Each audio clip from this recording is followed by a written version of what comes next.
प्राचीन भारत में उज्जैनी का राजा विक्रमादित्य अपनी बुद्धिमानी और न्यायप्रियता के लिए प्रसिद्ध था। एक दिन दरबार में एक साधु आया और राजा को एक रहस्यमयी पुस्तक भेंट की।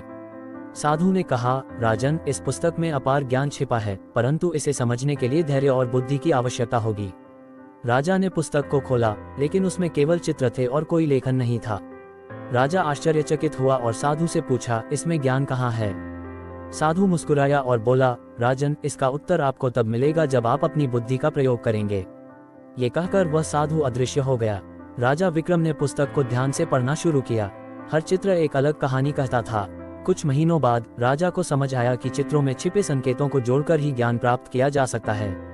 पुस्तक में प्राकृतिक तत्वों, खगोल विज्ञान, युद्ध नीति और नीति शास्त्र की गूढ़ बातें छिपी थीं। एक दिन पड़ोसी राज्य ने आक्रमण किया। राजा ने पुस्तक के ज्ञान का उपयोग किया और एक नई युद्ध नीति अपनाई। परिणामस्वरूप विक्रमादित्य ने युद्ध जीत लिया।